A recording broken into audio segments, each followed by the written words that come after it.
আজকের আলোচনাটা বেশ গুরুত্বপূর্ণ একটা বিষয় নিয়ে।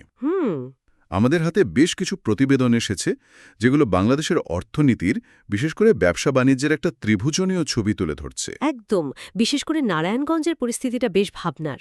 ঠিক তাই। আমরা আজ একটা জাতীয় সংকট থেকে শুরু করে দেশের অন্যতম প্রধান বাণিজ্য কেন্দ্র নারায়ণগঞ্জের অলিগলিতে এর প্রভাবটা ঠিক কেমন, সেই গভীর বাস্তবতায় ডুব দেব। আমাদের সূত্রগুলো একদিকে যেমন তৈরি পোশাক শিল্পের মতো বিশাল খাতের কথা বলছে, তেমনি আবার নিতাইগঞ্জের মতো শত বছরের পুরনো পাইকারি বাজারের সংকটের গল্পও বলছে। তো আজকের আলোচনার মিশনটা হলো এটা বোঝা যে এই সংকটগুলো কি বিচ্ছিন্ন, নাকি একটা আরেকটার সাথে অদৃশ্য সুতোয় বাঁধা। এটা কি শুধু একটা মন্দা, নাকি তার চেয়েও গভীর কিছু? চলুন এই জটটা খোলার চেষ্টা করা যাক। তাহলে শুরু করা যাক একেবারে ওপর থেকে, মানে আমাদের অর্থনীতির সবচেয়ে বড় শক্তি তৈরি পোশাক বা আরএমজি খাপ দিয়ে। আচ্ছা। বিকেএমইআর সভাপতি মোহাম্মদ হাতেম একটা সাক্ষাৎকারে পরিস্থিতিটাকে বলেছেন অত্যন্ত উদ্বেগজনক। এই শব্দটা তো আমরা প্রায়ই শুনি, কিন্তু এর আসল মানেটা কি? মাঠের অবস্থা ঠিক কতটা খারাপ? উম, অত্যন্ত উদ্বেগজনক শব্দটা সম্ভবত পরিস্থিতিটাকে বোঝানোর জন্য যথেষ্ট নয়। এটা একটা রক্তক্ষরণের মতো। রক্তক্ষরণ? হ্যাঁ, একটা সূত্র বলছে গত ১.৫ বছরে মানে ১৮ মাসে প্রায় ২৫০ থেকে ২৬টা পোশাক কারখানা পুরোপুরি বন্ধ হয়ে গেছে। বলেন কি? ২৫০টারও বেশি কারখানা? হ্যাঁ, এখন সংখ্যাটা হয়তো বিচ্ছিন্নভাবে শুনলে খুব বড় মনে হচ্ছে না, কিন্তু এর পেছনের মানবিক সংকটটা একবার ভাবুন। এই কারখানাগুলো বন্ধ হওয়ায় কাজ হারিয়েছেন প্রায় ২,২০,০০০ শ্রমিক। ১ মিনিট, ২,২০,০০০ মানুষ চাকরি হারিয়েছেন? এটা তো বিশাল একটা সংখ্যা। এর বিপরীতে নতুন চাকরি তৈরি হয়েছে কেমন? ঠিক এখানেই সমস্যাটা আরও গভীর হয়। ওই একই সময়ে নতুন চাকরি তৈরি হয়েছে মাত্র ৩০ থেকে ৪০,০০০। মাত্র? হ্যাঁ, মাত্র। তার মানে প্রায় ১,৮০,০০০ মানুষের কর্মসংস্থানের একটা বিশাল শূন্যতা তৈরি হয়েছে। এটা শুধু একটা অর্থনৈতিক পরিসংখ্যান নয়, এটা প্রায় ২ লাখ পরিবারের সংকট। কিন্তু হঠাৎ করে এমনটা কেন হলো? আমাদের পোশাক শিল্প তো সবসময় একটা লড়াইয়ের মধ্যে থাকে। এবারের সংকটটা কি আলাদা? হ্যাঁ, এবারের চাপটা আসছে একাধিক দিক থেকে। প্রথমত, আমাদের সবচেয়ে বড় বাজার হলো আমেরিকা। হুম। সেখানে মুদ্রাস্ফীতির কারণে সাধারণ মানুষ কেনাকাটা কমিয়ে দিয়েছে।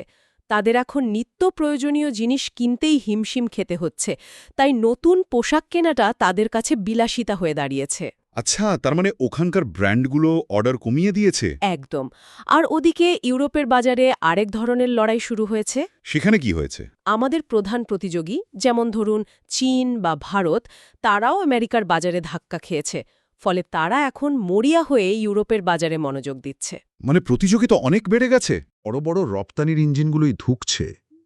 এর আঁচ তো নিশ্চয়ই দেশের ভেতরের ছোট ছোট ব্যবসার উপরেও পড়ছে, অবশ্যই পড়ছে। যারা হয়তো সরাসরি রপ্তানির সাথে জড়িত নয়, কিন্তু অর্থনীতির এই বড় চাকার সাথেই তো ঘুরছে। একদম ঠিক ধরেছেন। বড় গাছের নিচে যেমন ছোট গাছপালা টিকে থাকতে লড়াই করে, মুদ্রাস্ফীতির সময়ে ছোট ব্যবসাগুলোর অবস্থাও অনেকটা সেরকম। তাদের সমস্যাগুলো মানে বহুমাত্রিক। যেমন?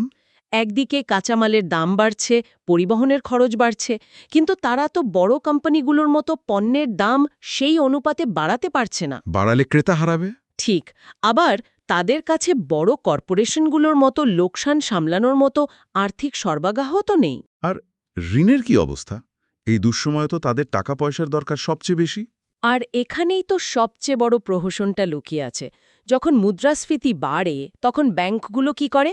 তারা সুদের হার বাড়িয়ে দেয়। রাইট। ফলে ছোট ব্যবসায়ীদের জন্য ঋণ পাওয়াটা আরও কঠিন এবং ব্যয়বহুল হয়ে যায়। অর্থাৎ যখন তাদের টাকার দরকার সবচেয়ে বেশি, ঠিক তখনই টাকার উৎসগুলো তাদের থেকে মুখ ফিরিয়ে নিচ্ছে। এটা একটা ফাঁদের মতো। যেখান থেকে বের হওয়া প্রায় অসম্ভব। হুম। এই যে জাতীয় স্তরে এত বড় সংকট, কারখানা বন্ধ হচ্ছে, ছোট ব্যবসা ধুঁকছে, এর ছাপটা একটা শহরের রাস্তায়, দোকানে, মানুষের জীবনে ঠিক কেমনভাবে পড়ছে? চলুন সেই ছবিটা দেখতে আমরা নারায়ণগঞ্জে যাই। হ্যাঁ, নারায়ণগঞ্জে পুরো সংকটের একটা জীবন্ত রূপ। যে শহরকে একসময় দেশের প্রাচ্যের ড্যান্ডি বলা হতো, সেই শহরের নারীর খবর কি বলছে? আমরা যদি শুধু নিতাইগঞ্জের দিকে তাকাই, যা একসময় দেশের অন্যতম প্রধান পাইকারি বাজার ছিল, তাহলেই পরিস্থিতিটা বোঝা যায়। প্রথম আলোর একটা প্রতিবেদন বলছে, একটা সময় ছিল যখন এই বাজার থেকে দেশের ৪০টারও বেশি জেলায় চাল, ডাল, তেলের মতো পণ্য যেত। শত শত কোটি টাকার লেনদেন হতো প্রতিদিন। একদম। আর এখন গোদামগুলো প্রায় ফাঁকা, শ্রমিকরা অলস বসে মাছি তাড়াচ্ছে, আর ক্রেতাদের আনাগোনা নেই বললেই চলে। কেন এই অবস্থা? মানুষের তো খাওয়া দাওয়া বন্ধ হয়ে যায়নি, তাহলে এই বাজারের এমন দশা কেন? আর এখানেই আমরা সংকটের আসল নাটকীয়তাটা দেখতে পাই। এটা শুধু মন্দা নয়, এটা এক ধরনের অর্থনৈতিক যুদ্ধ। যুদ্ধ? হ্যাঁ, একদিকে নিতাইগঞ্জের শত বছরের পুরনো ঐতিহ্য আর ব্যবসায়িক নেটওয়ার্ক, আর অন্যদিকে বড় বড় কর্পোরেশনগুলোর আধুনিক সাপ্লাই চেইন, এবং এই যুদ্ধে ঐতিহ্য হেরে যাচ্ছে। কর্পোরেট আগ্রাসন, এই শব্দটা ব্যবহার করা হয়েছে একটা প্রতিবেদনে। বিষয়টা একটু সহজ করে বলবেন?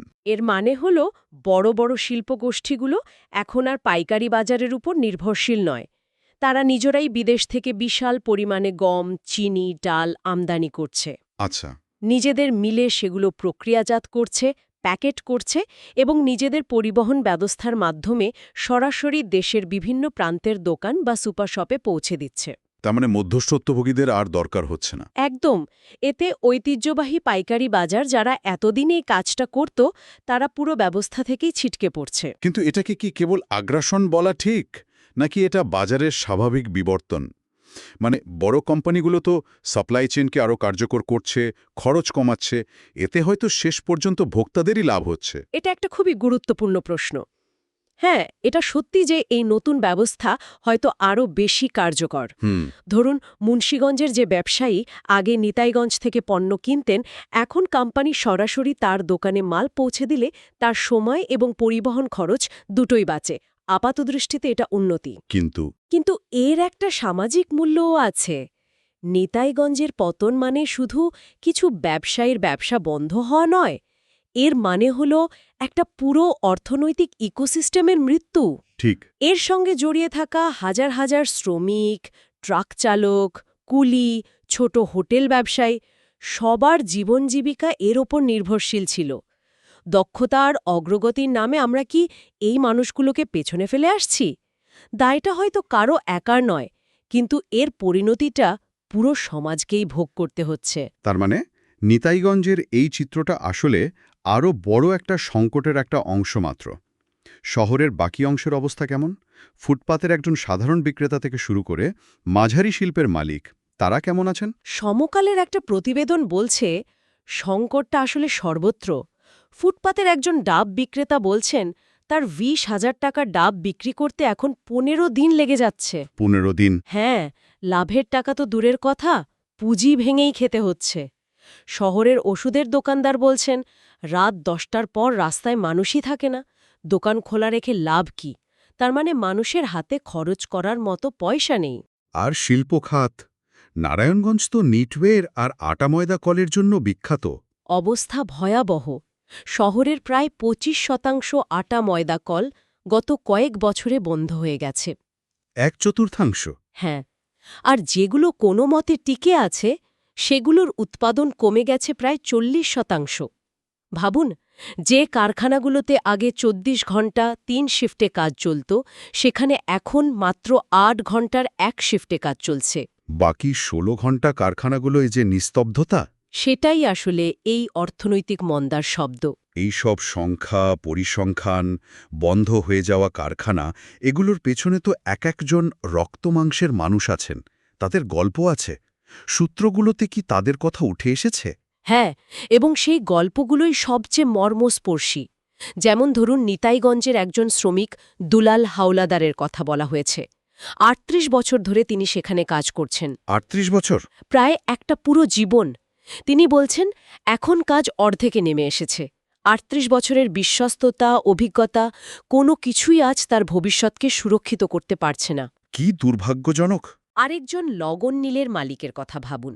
যেখানে আগে 5 জন শ্রমিক কাজ করতেন, এখন তিনি মাত্র 2 জনকে দিয়ে কাজ চালাচ্ছেন। বাকি 3 জন শ্রমিকের কি হলো? তারা এখন কোথায়? আর এই যে লাখ লাখ মানুষ কাজ হারাচ্ছে, তাদের আয় কমে যাচ্ছে, এটা কি সমাজের উপর অন্য কোনো প্রভাব ফেলছে?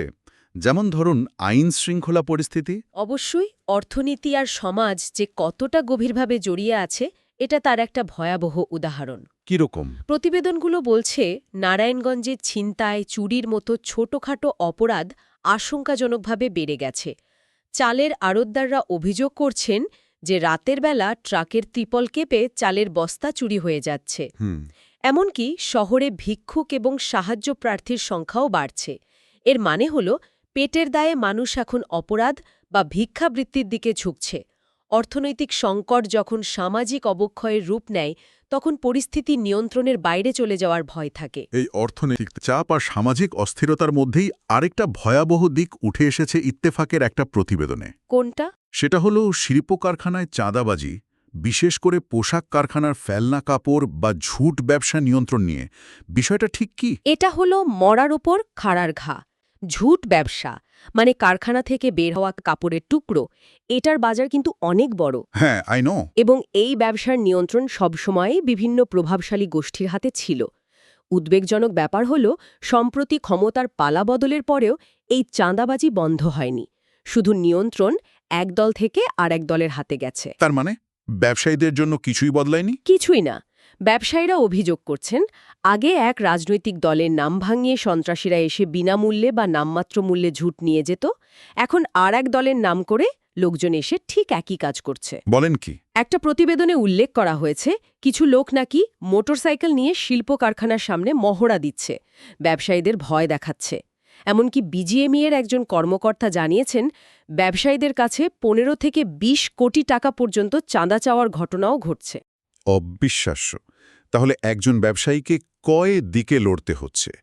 একদিকে বিশ্ববাজারের চাহিদা কম, অন্যদিকে দেশের ভেতরে উৎপাদন খরচ বেশি, আবার কারখানার গেটে চাঁদাবাজদের উৎপাত।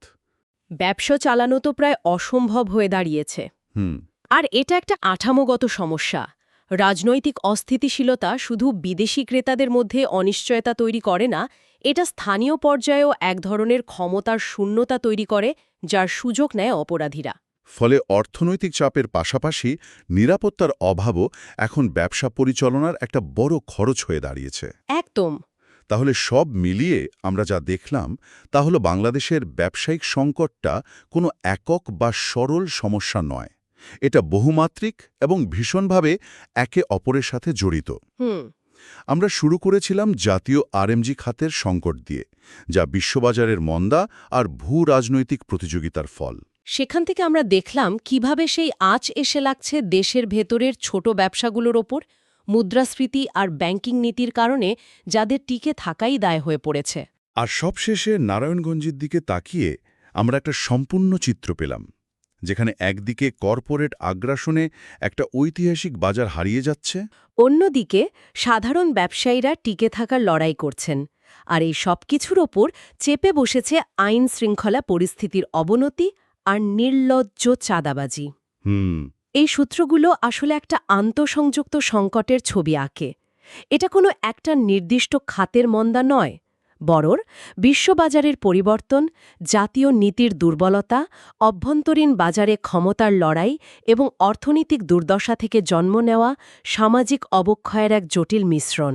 কিন্তু প্রায় সব ব্যবসায়ীর কথা একটা সাধারণ সুরই তো পাওয়া যায়, তাই না? হ্যাঁ, তার ব্যবসা করার জন্য শুধু একটা স্থিতিশীল এবং নিরাপদ পরিবেশ চান, এর বেশি কিছু নয়। সবশেষে শ্রোতাদের জন্য একটা ভাবনা রেখে যেতে চাই। প্রায় সব সূত্রই সমস্যা সমাধানের কথা বলেছে, সরকারি সহায়তা, ঋণ, উন্নত নিরাপত্তা ব্যবস্থা ইত্যাদি। কিন্তু নিতাইগঞ্জের ব্যবসায়ী সমিতির সভাপতির একটা কথা আমার মাথায় গেঁথে গেছে। তিনি আশঙ্কা প্রকাশ করেছেন এই বলে যে সরকারি সহায়তা না পেলে ভবিষ্যতে হয়তো নিতাইগঞ্জের নাম শুধু বইতেই পড়তে হবে। এটা খুবই গুরুত্বপূর্ণ একটা কথা। এটা আমাদের একটা বড় প্রশ্নের সামনে দাঁড় করিয়ে দেয়। যখন কোনো অর্থনীতি এত দ্রুত পরিবর্তিত হয়, তখন সেই অর্থনীতির ঐতিহ্য এবং তার সঙ্গে জড়িত সম্প্রদায়কে রক্ষা করার জন্য আমাদের সম্মিলিত দায়িত্ব কতটুকু? ব্যবসার পুরনো রীতিনীতির এই বিলুপ্তি কি অগ্রগতির এক অনিবার্য মূল্য, নাকি নতুন অর্থনীতির সঙ্গে খাপ খাইয়ে নিতে তাদের বিশেষভাবে সাহায্য করার কোনো পথ আমাদের খুঁজে বের করা উচিত?